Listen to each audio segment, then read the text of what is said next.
to be a perfect preview of conditions to follow over the next 5 days.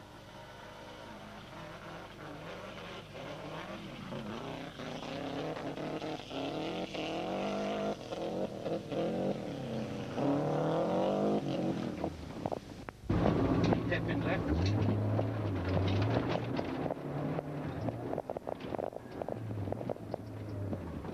Medium right.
By the following morning, the truth had been washed off the cars and the sunshine was as brilliant as the paintwork.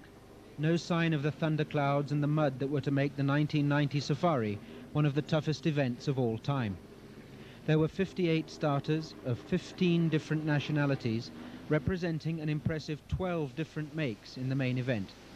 14 of the drivers had FIA world ranking, including an array of former world champions and world event winners. Ahead of them all were some 4,000 kilometers of mud and madness, split into 6 sectors, to be covered faster than most of us would drive down a motorway. It is always tough, but few realized just how hard it would be this time.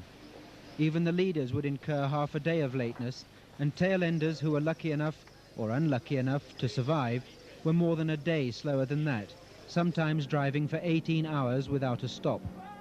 But with a common disregard for this discomfort, they began.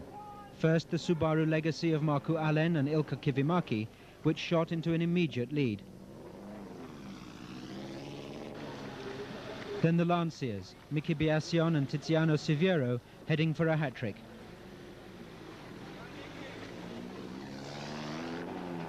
The Tota Celica GT4, Bjorn Voldegaard and Fred Gallagher. The Nissan 200 SX, Vic Preston and John Lyle.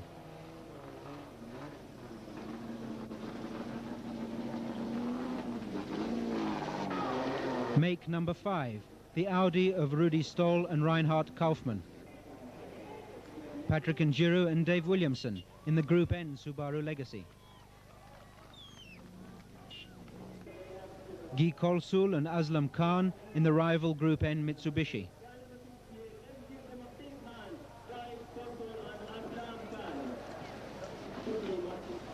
Linda Hughes and Sharon Sessions, the only ladies team, in a Nissan March Super Turbo.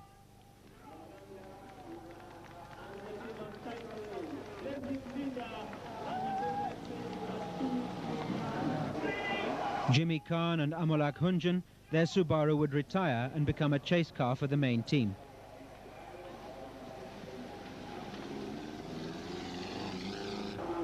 Make number 7, the Peugeot of Frenchman Antoine Benoit and Pierre Christian.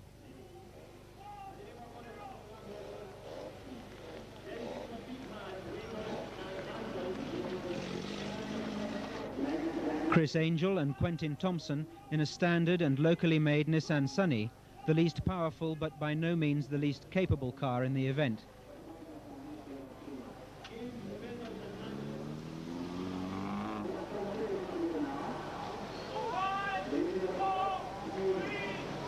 Kazuhiro Ishikawa and Dave Macharia, Toyota GT4. They would roll before nightfall. Make number 8, a Mazda, this one driven by Henry and Christine Anthony.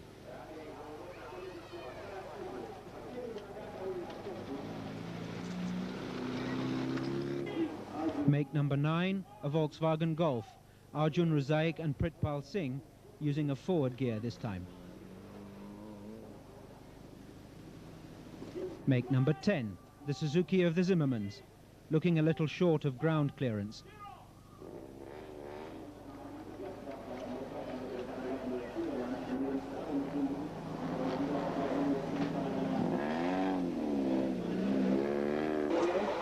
Dalbir Kandola and Kanwarjit Bangu, the BMW M3, looking even shorter of ground clearance.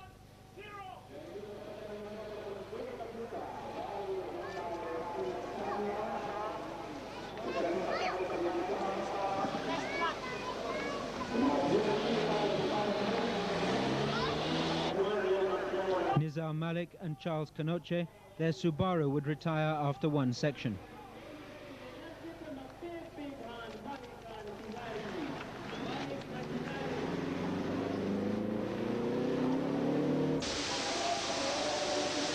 There was then a pause for 1 hour before the 16 cars of the following ARC Safari, covering the first 2 legs only and counting for the Africa Rally Championship, would take their turn.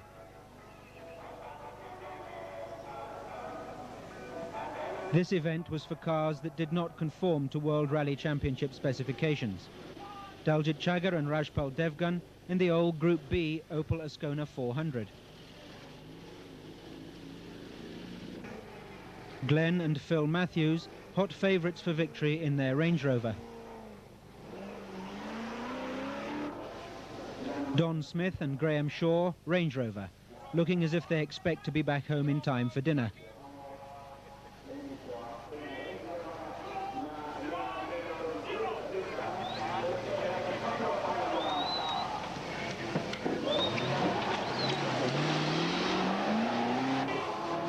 Edwin Coutinho and Rashid Yusuf in a locally made Toyota Corolla. Michael and Patrick Hughes, Rally first-timers in a local Peugeot 504 pickup.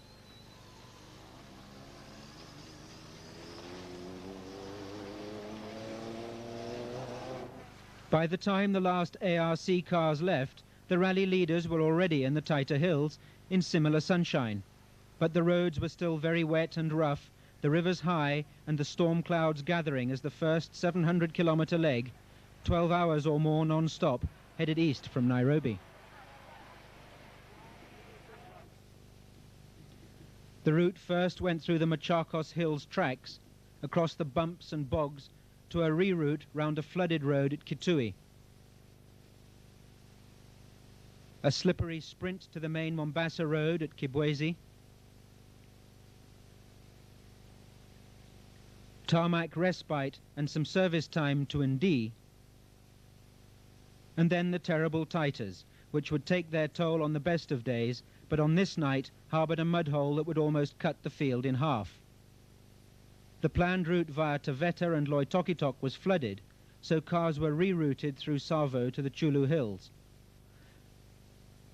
and then along roads that looked like canals to Kajiado, and into the first rest at Nairobi.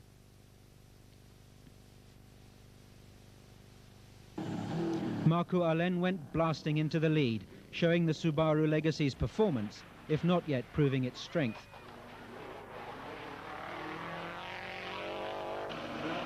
Voldegaard's Toyota GT4 was in hot pursuit, but simply couldn't keep up. This long, tough marathon was starting like a Grand Prix.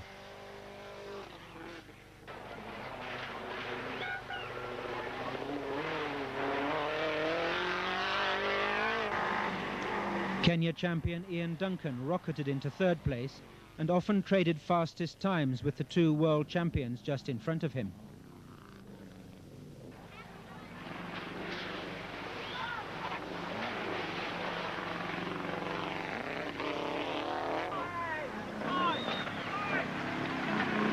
Another B-team driver, Jim Heather Hayes, defied the odds by holding fifth spot. Kenyan fortunes ran high as Preston Jr. made light of the mud and was by far the fastest two-wheel drive contender.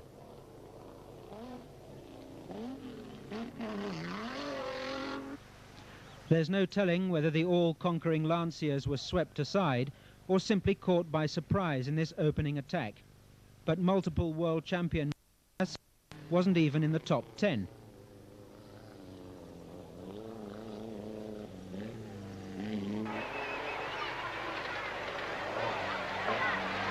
Juha Kankkunen was even further down, only Fiorio anywhere near the runaway pace.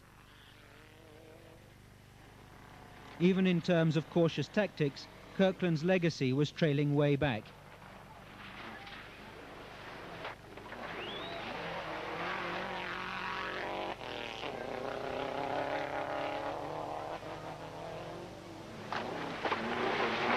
Bourne tried to stay with the leaders, but hit a rock in a mud hole, damaging his radiator and leading to total engine failure. The pace slowed as the numbers rose, Ketan Somaya setting a long-distance pace in his Volkswagen Golf, his chase car inadvertently catching him up.